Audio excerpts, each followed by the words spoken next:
Welcome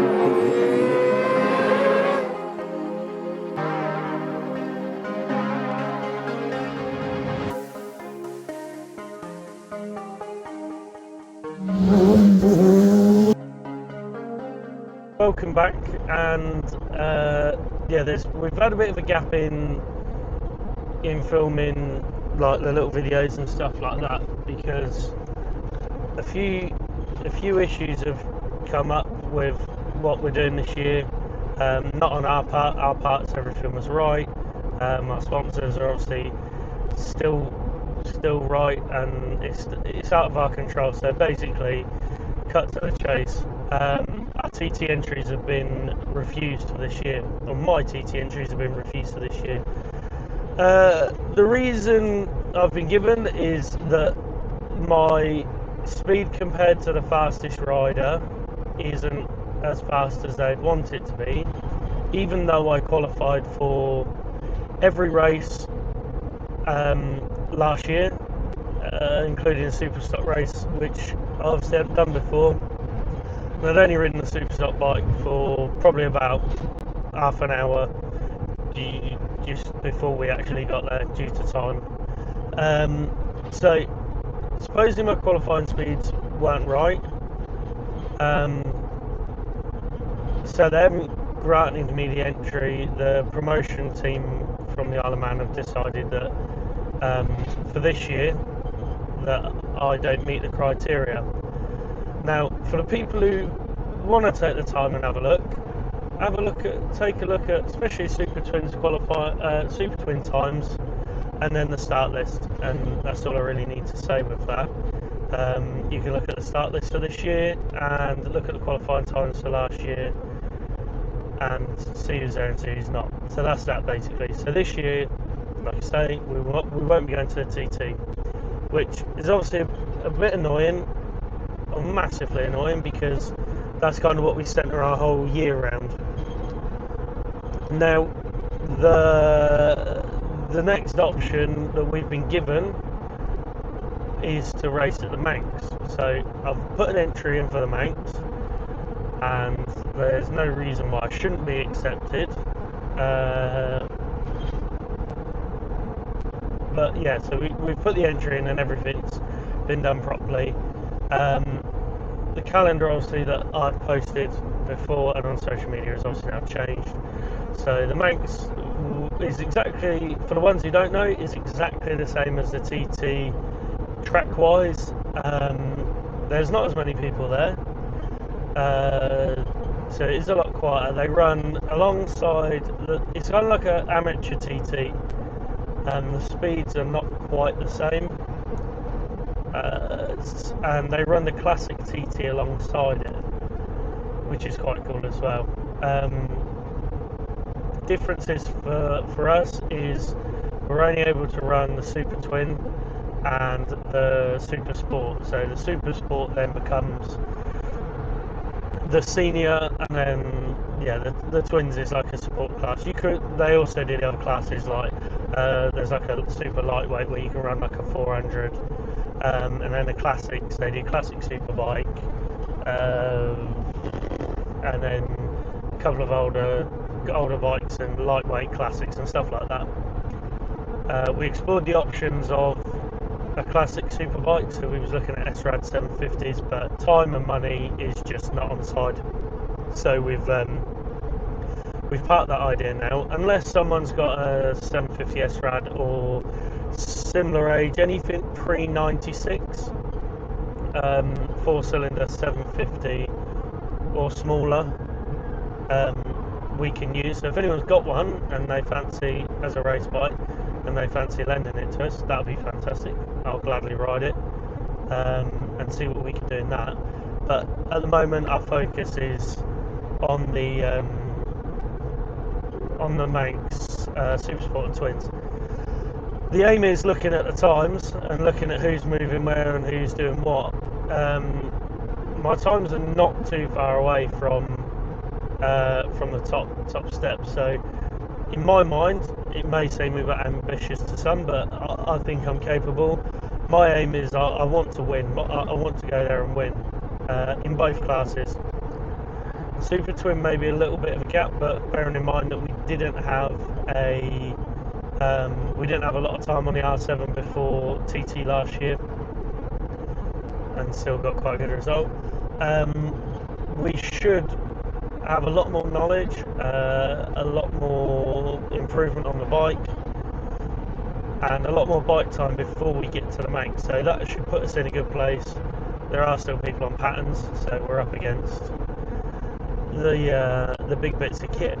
But yeah, so the aim there is to go and place really well. One of the rules does state in the regs for the Manx now that if you win a Manx GP, a senior, you cannot return to the Manx. So obviously with the aim of winning at the forefront of my mind, I also have that winning for the reason of going to the TT to push me back there without question. I think it's realistic, and I'm looking forward to the challenge of moving up rather than seeing what seemed like a long hill to climb. I feel that this is something a bit more not achievable, because it's still a massive challenge to go and race around the Isle of Man at any speed, but it's the option we've got. So, and I think it'll be a nice step for us to do, as we did go to TT, fresh as newcomers, as a club racer, straight to TT. So it was always going to be a big step. But yeah, so the Manx is going to be somewhere closer to what we're used to, and the results, the times will be the same for me, but the results will look a damn sight better, which is quite good for everyone else.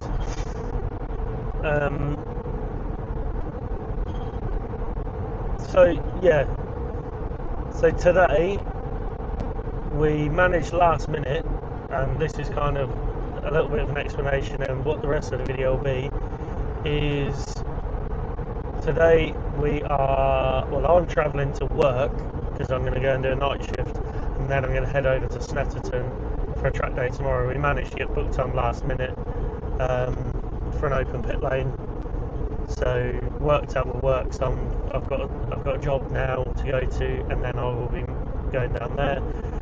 And then have a good day. Got one of the sponsors with us, Dan from Manor Flooring, so that's quite cool. Dad's riding, brother's riding, and then Roddy, who's pretty good on a motorbike, good road racer, and he's kind of like our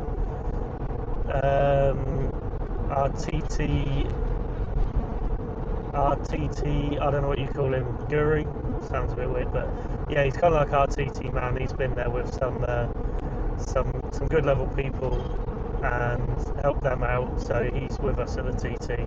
So Roddy's going to be there on his MV, and I think he's got an S-Rad, but he's racing out at like the Southern and a few other places, so he won't lend me it, and Ryan Whitehall might want it as well. So perhaps I'll try and convince him tomorrow when we actually get to Snetterton to lend me it, but we'll see what happens when we get there. But that's part of the job, is to get Roddy to lend us a bike.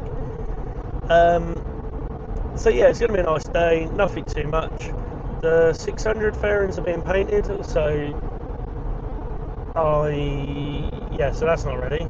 The twin, I'm still working on bodywork and doing bits onto the bike anyway, so that's not ready. So we're on the big bike, on the ZX10. Over winter we found a problem with a quick shifter stopped working, so I didn't realise. We got to Dave Wood Racing, who does the dynos for us, today, and the quick shifter has completely just given up. It's just decided it doesn't want to work, which is really frustrating. So we've tried it. It's got a kit loom, an ECU. The quick shifter says it's on, but apparently it's not. So that's a mystery in itself. All the reading says it works, but apparently it doesn't. So it's had enough. He's lent me a HM quick shifter, but I've got to put that on. So first job of tomorrow is going to be basically going to be putting a quick shifter on the bike, which is not a bad job on a race bike, but still a pain in the ass. So yeah, so I'll go to work, and then I'll probably check back in once I've got my bed set up in the back of the van like a proper club racer. No posh truck because we sold it, so no big double beds, no caravan, just a fishing bed in the back. Great job. See you in a while.